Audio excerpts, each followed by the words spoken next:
Do I look like a grandpa? Come on, don't leave, Pastor. I know he lost a lot of weight, unbelievably looking great. And I have lost 35 pounds, but regained some of it, so that I look much younger. Yes, sir. Somebody tell me, if it's the dust of the ground or the bone, which is stronger? Which is stronger? Dust or the bone? Of course, anybody knows bone is stronger. I always wondered why God chose to make the man from the dust of the ground to be as strong as he is, and created woman out of the bone.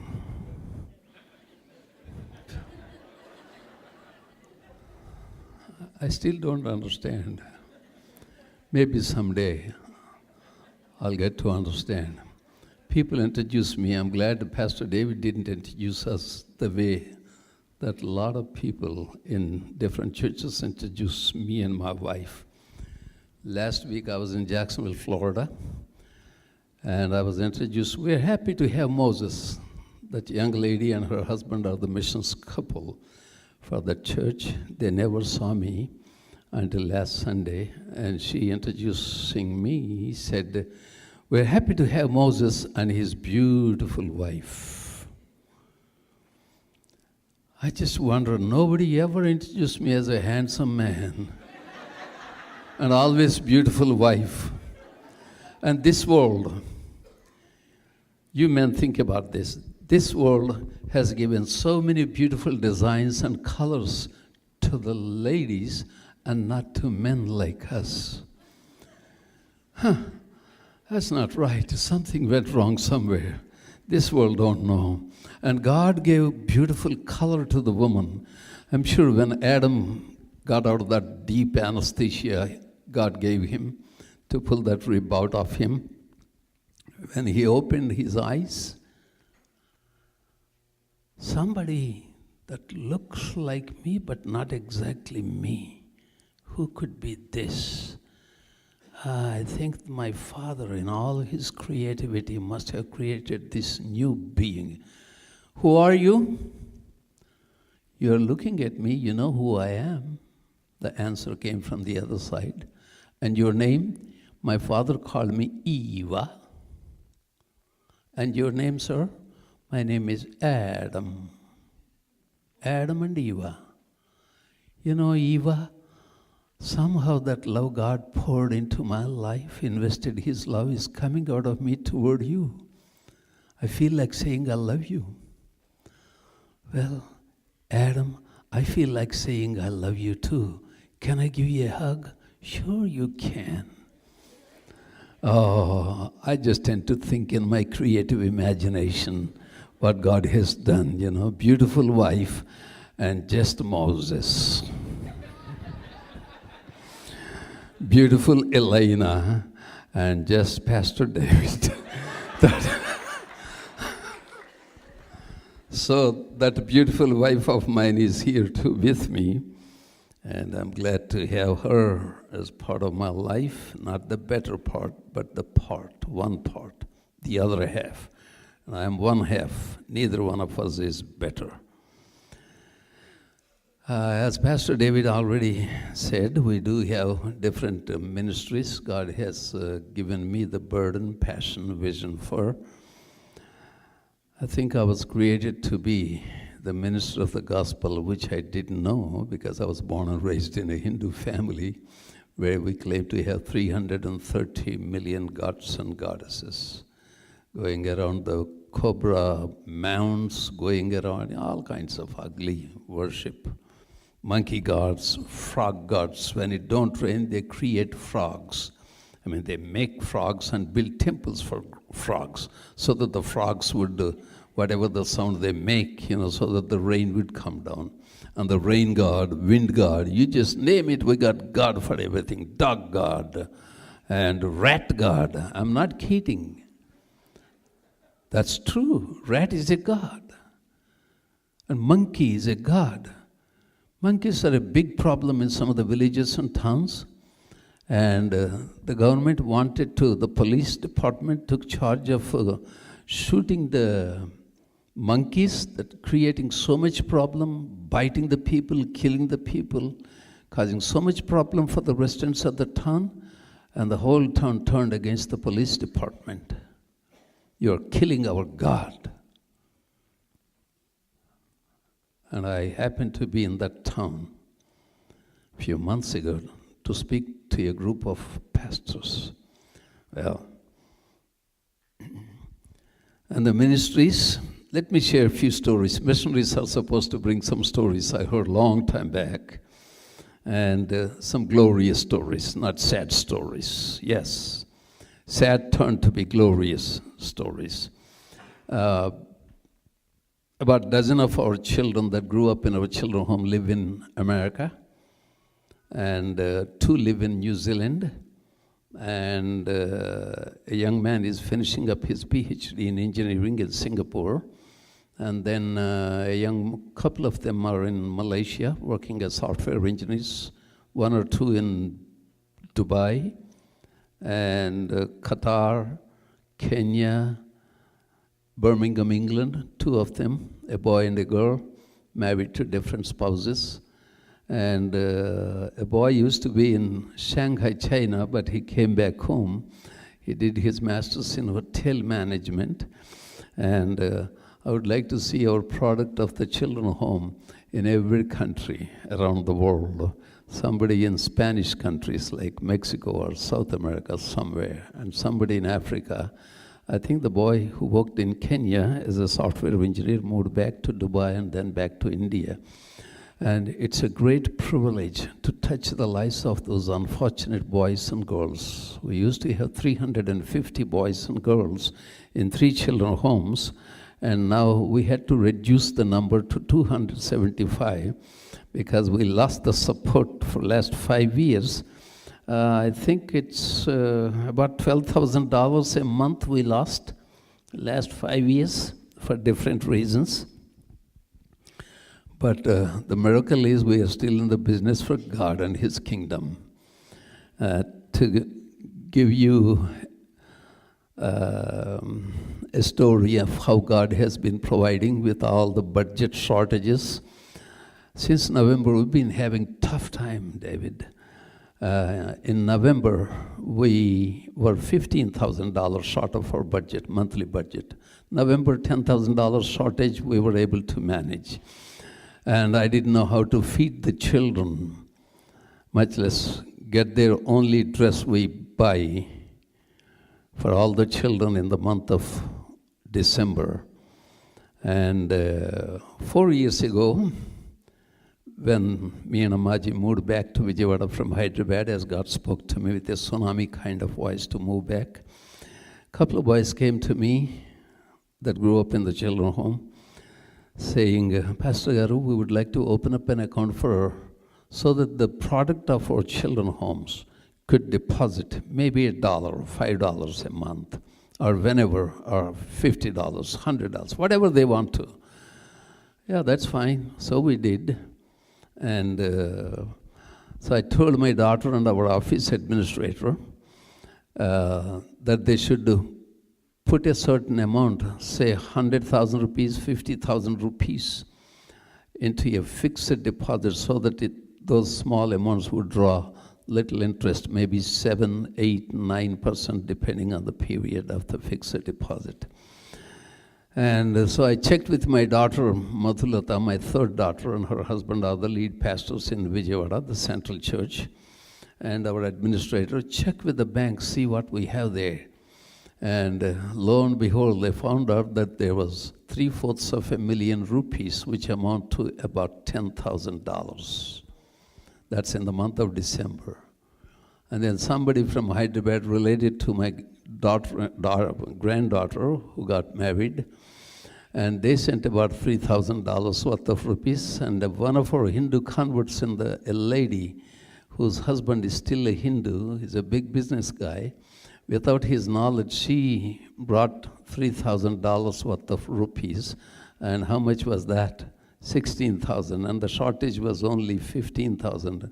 When you believe God and stay with Him, trusting in Him, no matter what you face, He not only meets the need, but also blesses you with little dividends. Need plus. And somebody else gave something. We got the dresses made. A friend in Norway, who is a Salvation Army general for the country of Denmark, but moved back to his homeland of Norway.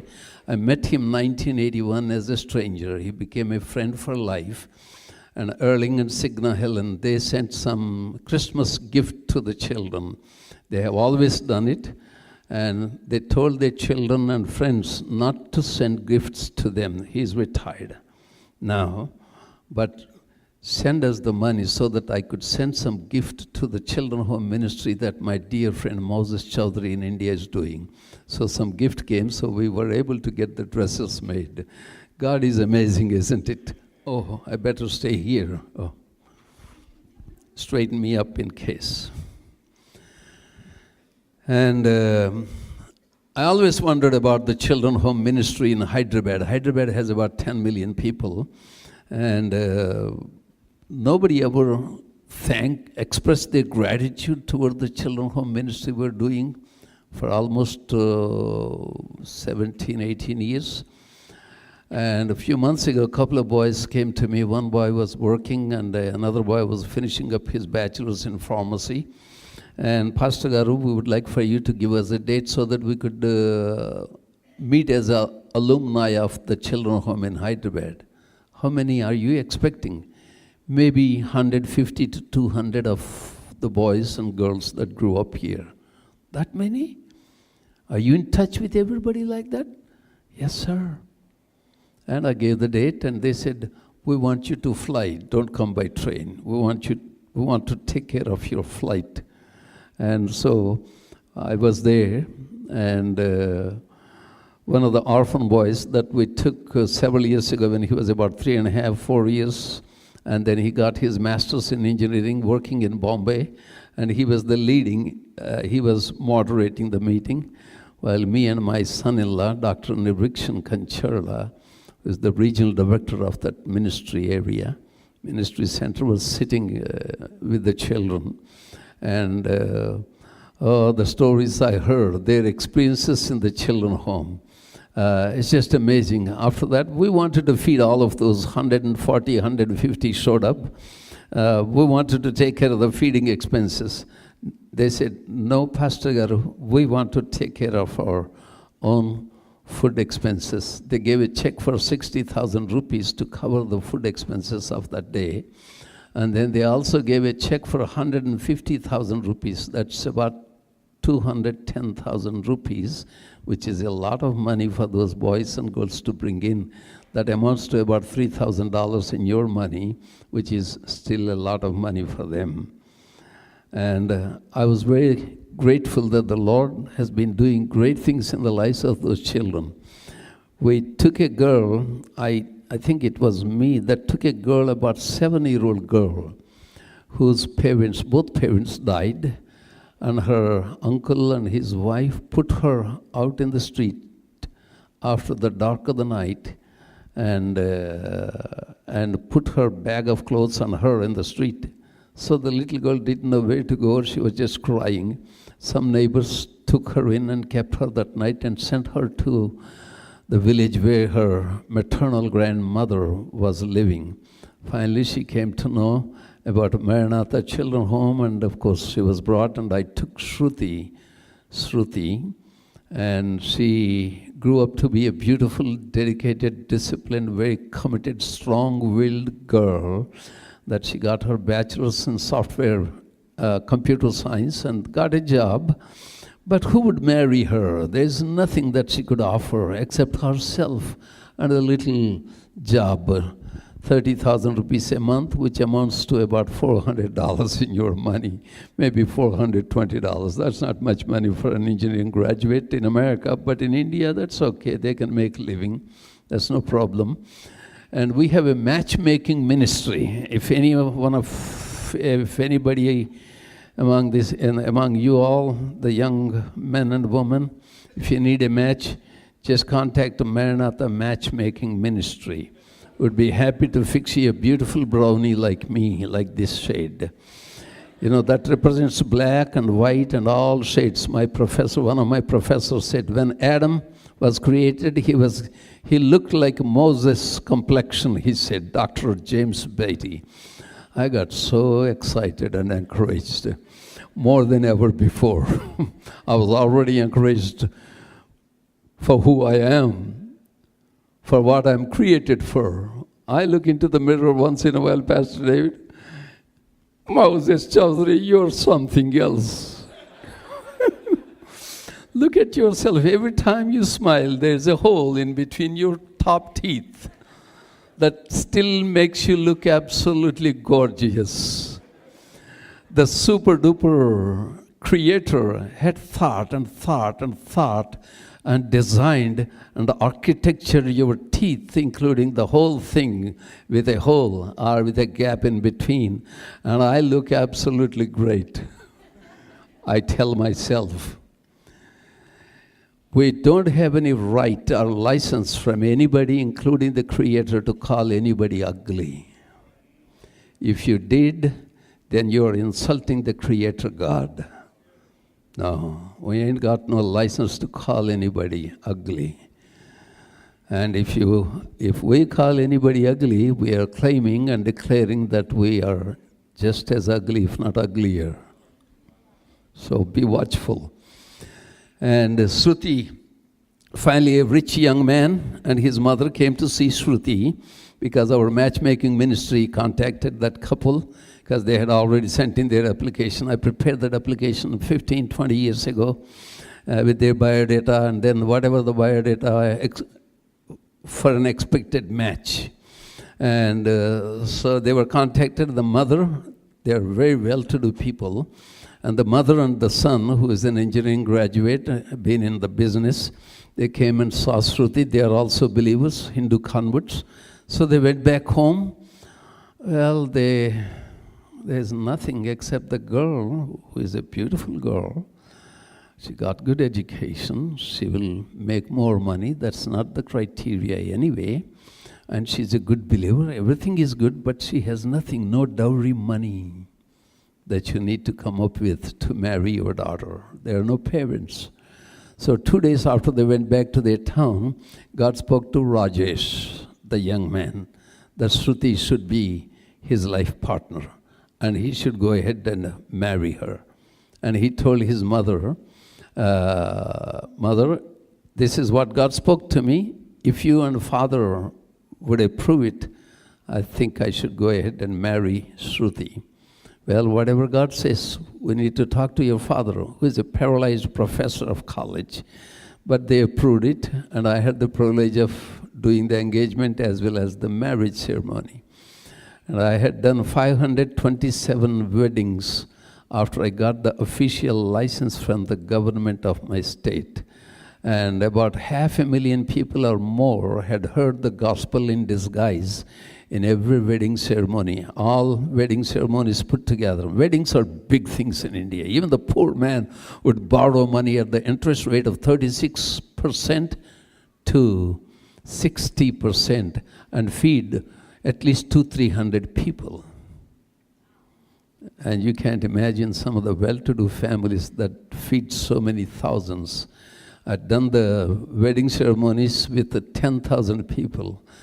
98% of them were Hindus. And those Hindu people come to me, Chaudhary Garu, we didn't know that you would do such a beautiful wedding ceremony in beautiful Telugu language. And our Hindu priests chant in Sanskrit language. Nobody understands what he's saying, whether he's cursing or blessing, we don't know. But you said everything in beautiful Telugu, and I would have picked up your system to get my daughter or son married. That's what they come up to tell me. And I had the privilege of doing the 527th wedding, which happens to be my oldest grandson, who lives and works in Milwaukee, Wisconsin. And I could go on and on. And two more stories. Is that okay? Are you still with me? You understand this pretty language, pretty accent of English language, right?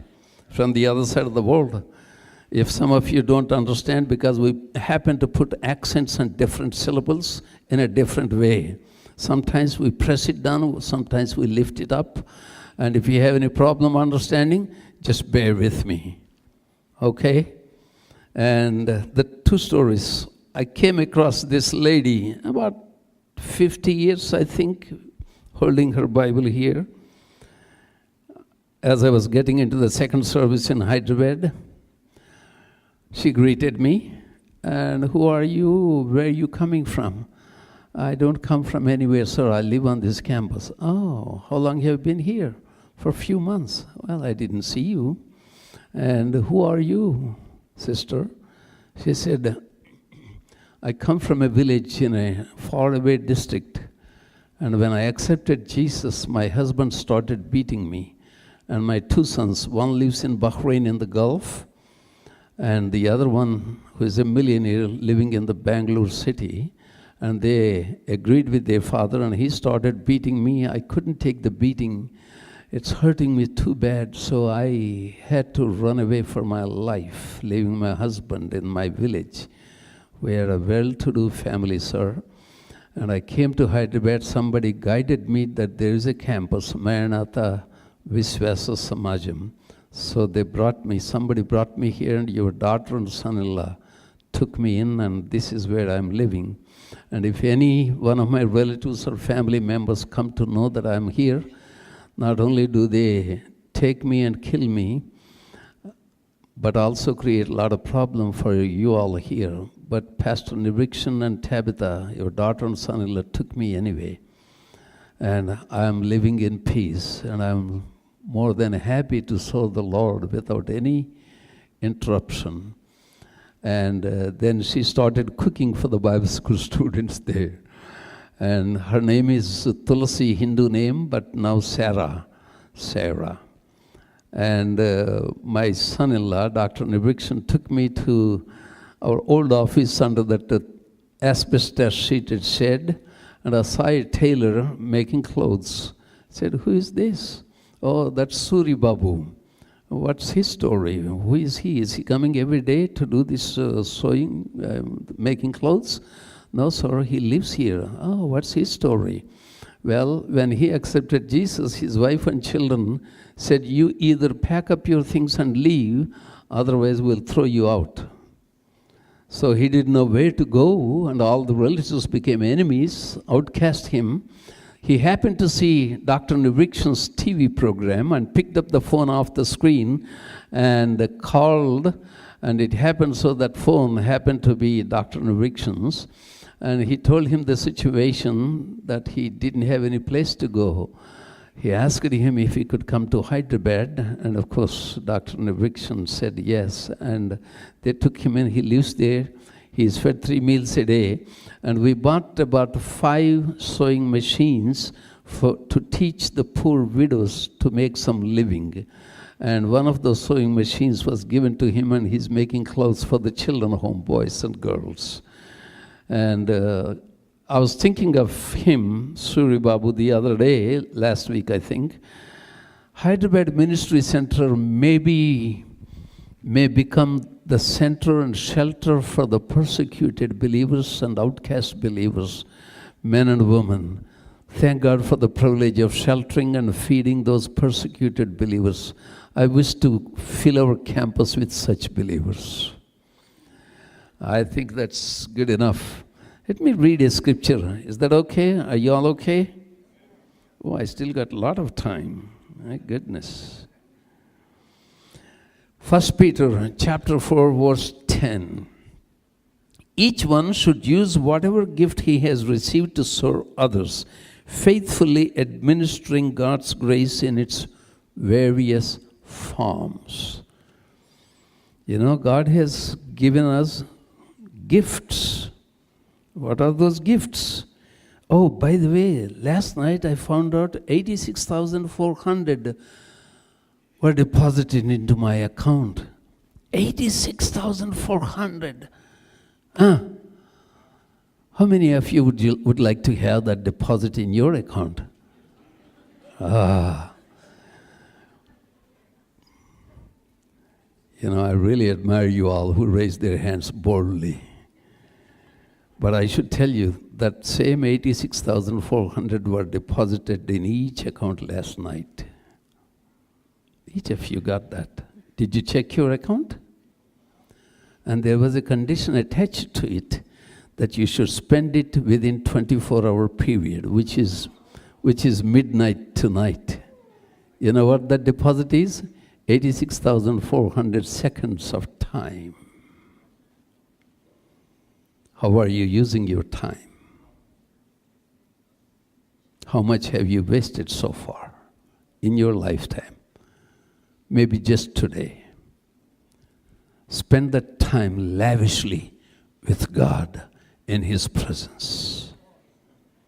The more you get closer to Him, the more you get to see Him, the more you get to understand Him and His purpose and His plan for your life. You don't have to guess and grope. Just stay closer to Him. Spend your time lavishly. How? Read His Word. Meditate His Word as much as you can. If you can't read your devotion today, just double it up or triple it up or quadruple it up tomorrow. Spend your time lavishly. Reading God's Word helps you, you are allowing God to speak to you. In any situation you are, God speaks to you through His Word. And then spend time in prayer. Maybe on your knees, maybe on your couch, maybe on your bed, laying on your bed. Communicate with Him. Maybe you are driving. Talk to Him. Never stop talking to Him. The communication has to be an ongoing process between Him and us and Him. And He loves to talk to us. He is anxious to talk to us. But the problem is we don't give our ears, not these ears, but the ears, inner ears. If we keep those ears open, He is willing to talk to us every time you need Him talk to you. And He loves to hear you. I keep on talking to Him. Why didn't you heal that person that I prayed? You sent me to pray for the sick and preach the gospel. Why didn't you heal that person? I don't understand you. You told me to go pray for the sick, and then you don't heal, and then the person died? Oh, what is this? I don't understand. Well, He never answered my prayer, nor question. And I also know that He would never answer some of those questions we ask Him. But that's okay. The miracle is, all it comes to me is that He is listening to me. That's all. Whether He answers, His no answer is my answer. I accept it. I spoke in this town of monkeys to a group of pastors, told them, we humans, claiming to be the followers of Jesus Christ, can see God at His work in His grace only when everything goes well the way we expect them to be, right? When things don't go as we expect them to go, we can't see God. God is not there. And you hear the testimonies of the people only when God does something good to them. When something goes wrong, nobody ever gets up to give their testimony. There ain't no praise report when everything, no praise report when something goes wrong. I read long time back the story of this man in Bristol, England, by the name of George Muller, who operated an orphanage. One day a man came to him with 50 pounds of offering, and he said, I wanted to contribute this little offering in gratitude to what God has done. What is it that God has done? Mr. Muller asked him. You know, I'm a worker in a factory, and my left arm was cut off. And I wanted to express my gratitude by bringing this little offering to your orphanage, because He saved my right hand by which I can do everything. Have you ever heard this kind of testimony in any church, including yours or mine? I wonder if we would ever grow to that level when we see God in His grace, when things don't go the way they should for us, whether it's in finances or health or anywhere. Well, I spoke this message in this pastor's meeting, and riding my train back, it was like a snail kind of train rather than a mail, and God started speaking to me. You spoke a different message today that you had never done, making it very clear. Yes, Lord, it's not my message, it's your message you gave me. I've been thinking of this. Do you recall when I sent you to Vijayawada after graduating from an American seminary? I led you to one Hindu family. The man is an atheist and the wife is a Hindu. And their oldest boy, 12-year-old Kishore, had muscular dystrophy. And you prayed and you cried. Yes, Lord. I probably cried more tears to heal somebody that is sick in regards to Kishore than anybody, including my own family members. I don't know.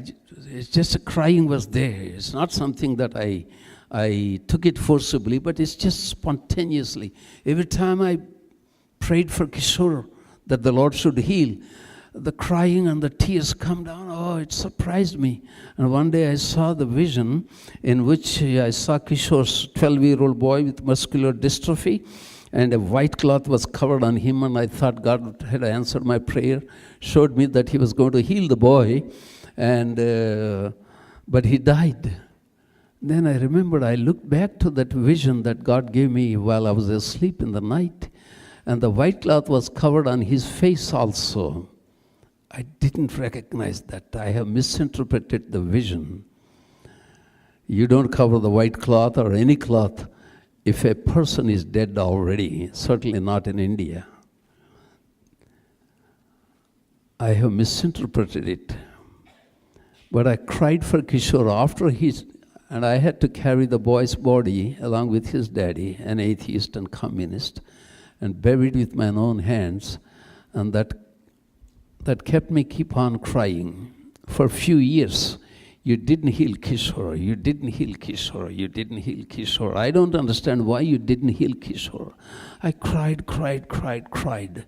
When it comes to my youngest daughter, Tabitha, who is now Nirikshan's wife in Hyderabad, when she was a few-month-old baby, before I came to America in 1972, me and my wife took her to my father-in-law's village to bury her because she was dying. And I had no problem, not a single tear came out of my eyes. But for Kishore, I cried even after his death. Why didn't you heal him? I don't understand. I feel so much for him, even after he's dead and buried. And God reminded me on my train ride back to my city. You remember that, don't you? You cried for him while he was still alive.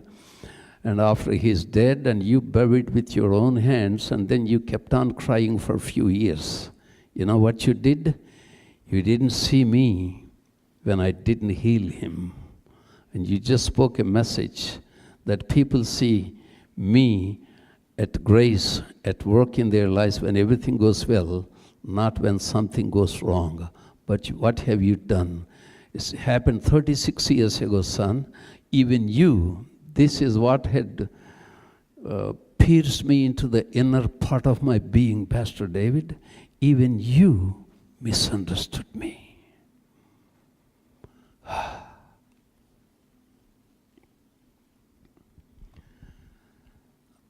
lot of people around me, but I had to hide my tears.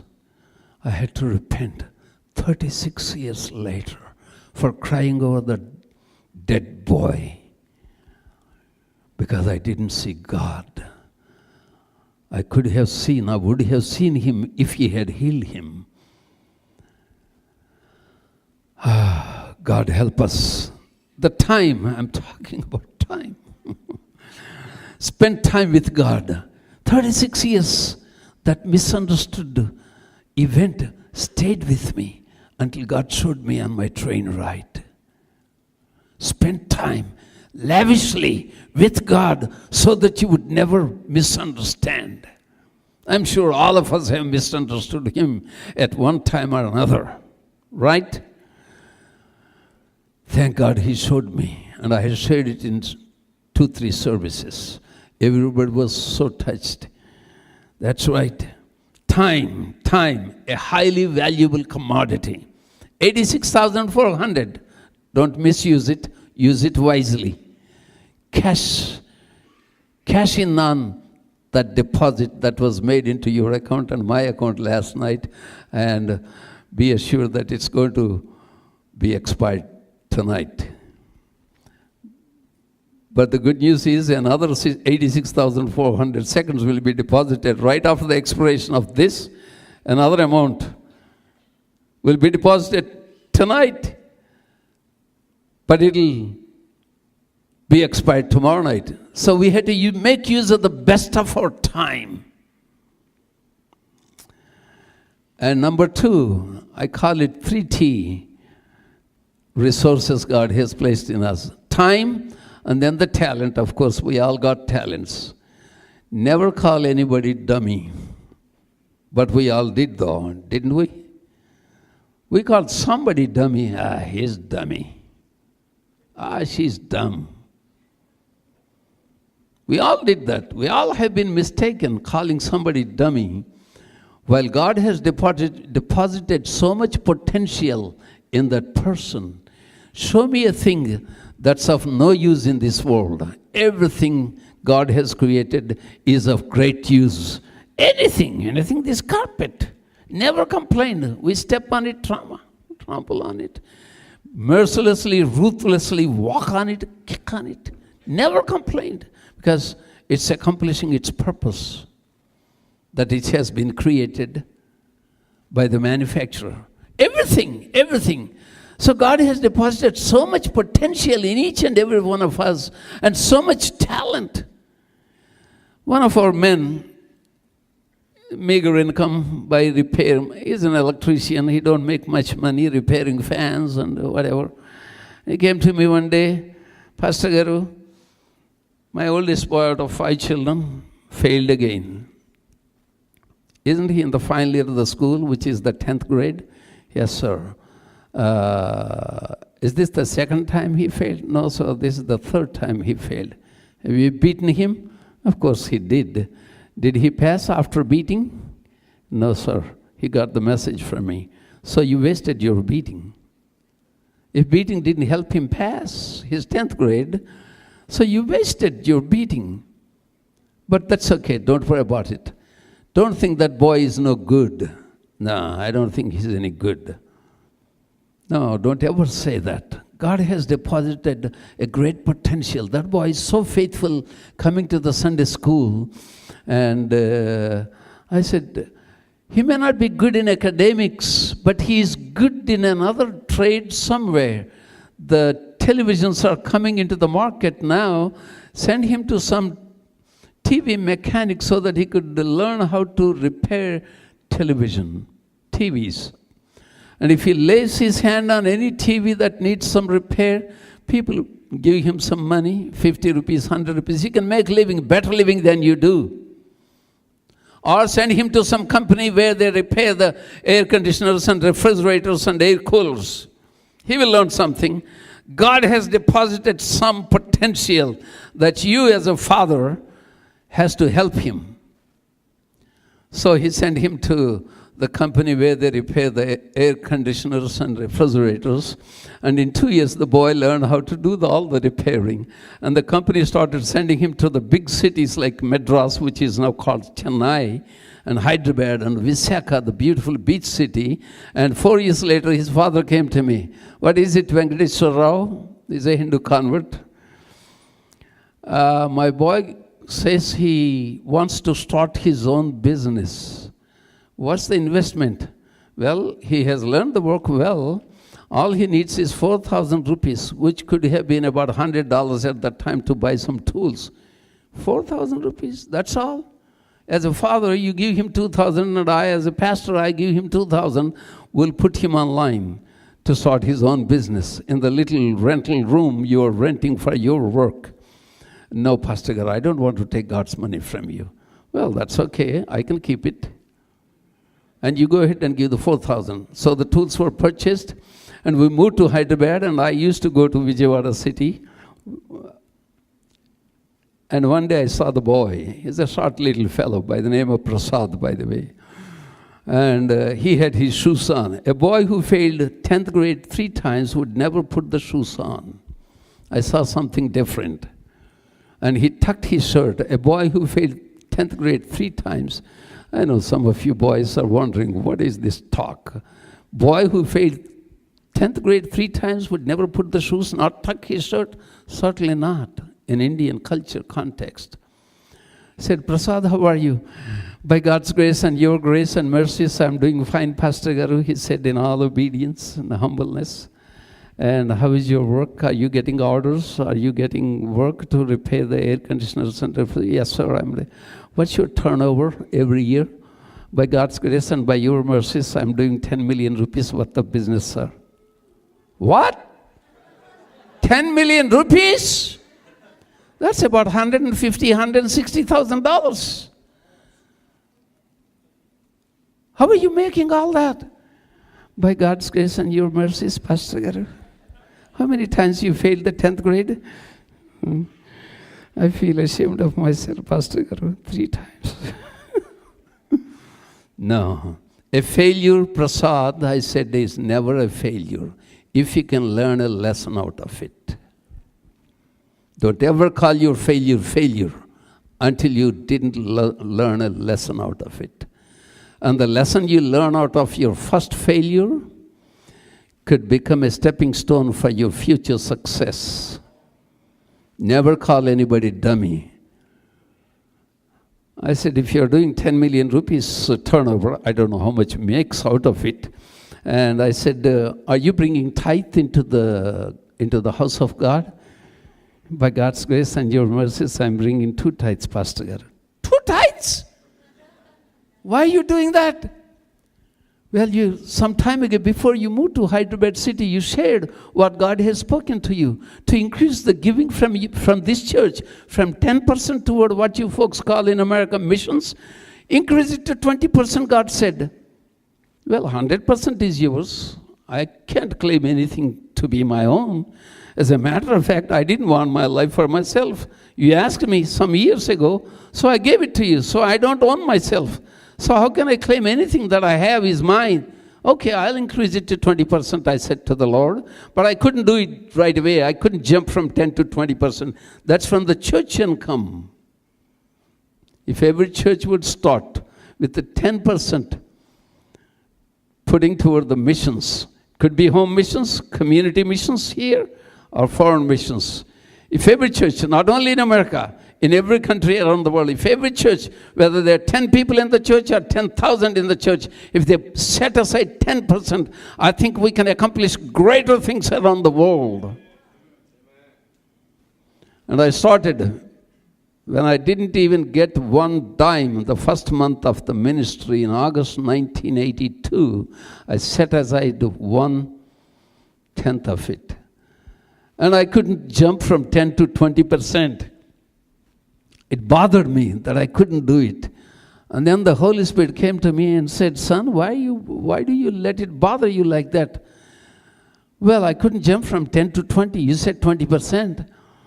Well, can't you go from 10 to 12 to 15 to 17 to 20? Yeah, that sounds good. But you didn't tell me to go that way. You said 10 and now go to 20%. Had you told me 12, 15, 17, I could have done that. I'll do it now, Lord. So I quickly jumped to 12, 15, 17, and then to 20%. And then I was sharing the same story, Pastor David, in southwest Georgia, in a small town called Cutbirth, where there's no traffic light. In a Methodist church, the first and last Methodist church I have ever been in. And I was sharing the same story. And when I got through, I said, good Lord, help us. We're going to increase it to 50% one of these days, I said. And after I got through and got out of the church, Lord, I'm sure you didn't mean to teach those folks to bring 50%. I don't know how many of them would even give 10%. I don't know. I don't know how many of you bring in 10%, much less 50%. You didn't mean for me to teach them to give 50%. Do you mean to tell me that I should increase from 20 to 50? Do you mean to use my own tongue and own lips to speak to me? Well, that's okay. 100% is yours. So I don't mind increasing it to 50%. So you have already shown me the way to go, 10 to 12 to 15 to 17 to 20. Now I go from 20 to 25 and then to 30, 40, 50. We reached the goal. He stopped talking to me, but he started prompting me to go to 90%. 100% is yours. I can still keep 10% to operate the church ministry. And I'm no more the pastor. My daughter and son-in-law are the pastors. So we went from 50 to 60 to 70 to 80 to 90 about 15 years ago, Pastor David. Is there anything that I have the right to brag about of what we are doing from our central church? No, 100% is his. If he takes 100%, he'd give me something else to operate that ministry and operate myself.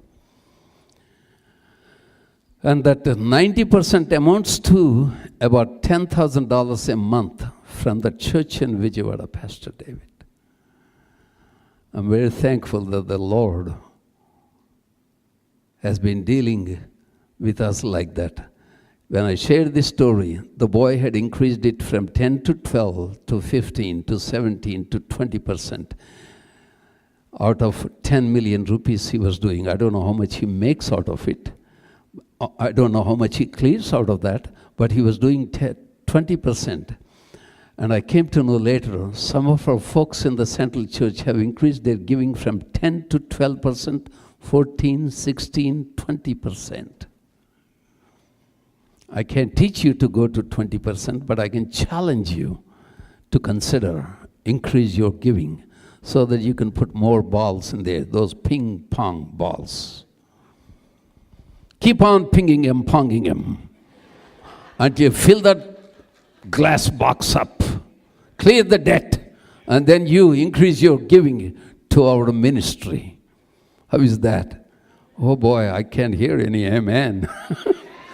When I say our ministry, the missions ministry, not just our ministry in India, you can increase that. And that's what we are doing in Hyderabad. 20 years ago, God moved me there to start a ministry. And then we have been able to develop a ministry center, Bible school, children home, and church planting, of course.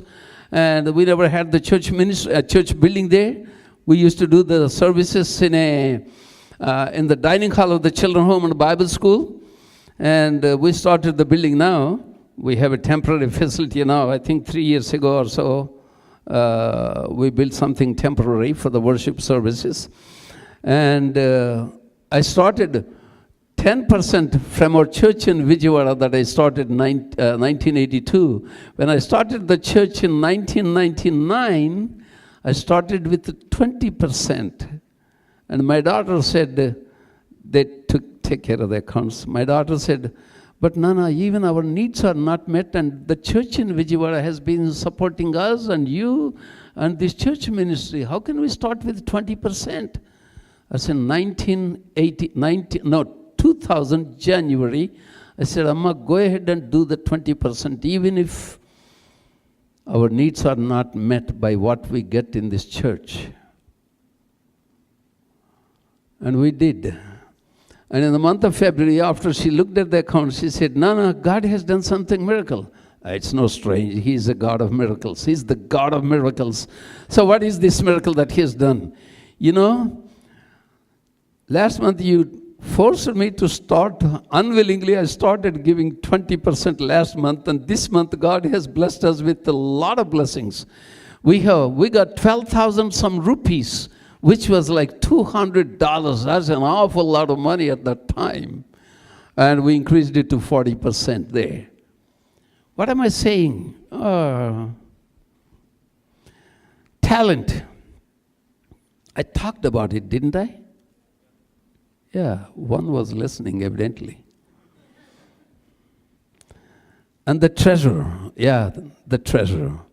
The time, the valuable commodity, use it wisely. And the talent. Don't ever think you're no good. I had a buddy coming from Bristol City in England in the past. I said, Ken, why don't you bring your wife to be with us? I'll probably do that, Moses, next time. He did that several years ago. His wife came. Tell me your story. I forgot the lady's name. Tell me your story, what God has been doing. You know, Moses, my father, as I was growing up, he would always tell me, you are no good, you are worth nothing. You can't even learn how to drive. When I was a teenager, and when it was time for me to learn driving, he said, you can't drive nothing, you are worth nothing. So I was scared to learn how to drive, so I never drove. And Ken came into my life, marrying me. And then he taught me how to drive. Now I've been driving. Until Ken encouraged me to start learning how to drive, I always thought I was no good, I was worth nothing, and I couldn't learn how to drive. That's in the country of England. Can you believe that? So if anybody tells you that you are worth nothing, tell him, his talk is worth nothing, but I am worth something. Because God has placed a price tag on me because He had a purpose in creating me. And that's what we teach our children, home boys and girls. That's what we teach them. You are something. You are no poor. You are rich. Rich because the richest person who is God the Creator, who owns everything. Is that 1,000 hills on a cattle? No, 1,000 cattle on hill, something like that. Cattle on the 1,000 hills, something like that in the English Bible. I always forget the English Bible. And Telugu Bible I remember. And don't ever let anybody put you down for any reason. You're worth everything. He came down to spare His life on the cross of Calvary. So you're worth everything. You're rich. Rich. Without the riches of this world, I have become one of the richest persons in the whole wide world. I get excited about this. Every time I talk about it, I teach it, think about it, I'm the richest person. That's right. My relationship with God is in right position. That made me the richest person. And my relationship, which I never severed with anybody, any human being, never severed. Always valued the relationships because they have enriched me. Relationships, as I try to keep him happy and healthy, they have enriched my life, so I became one of the richest persons in the world without the riches of this world. Even while I was living in a rental home for 49 years, rental apartments, beginning with 1.5 to 3 bedroom. 49 years, very content, very happy, very satisfied, never discontented. Neither me nor that beautiful wife of mine. We got excited when 1.5 years ago God stepped down. This boy and this girl never asked me for an own house of theirs. Michael, won't you go and bless my servants, Amaji and Moses, to have their own apartment? And he did. And I said, why'd you do that? I was in America at that time. We sold some inherited property and God put the rest. And the church folks put something without my knowledge, and later came to know about it. And we had an apartment. It's a beautiful apartment, even though we had to do some renovative work. And I said, why did you do that? At the age of 72 of my age, why did you think that you should bless me and your servant, female servant? We have different endings for the female and male servants. Why'd you do that? Well, he never answered me. I know that he wouldn't answer. I didn't expect him to answer. But he was listening. That's all it counts as far as I'm concerned. Spend your time lavishly with God. Keep on speaking, talking to Him. He enjoys listening to you. As long as you talk to Him according to His pleasure, for His pleasure. Coming to close. Is that okay?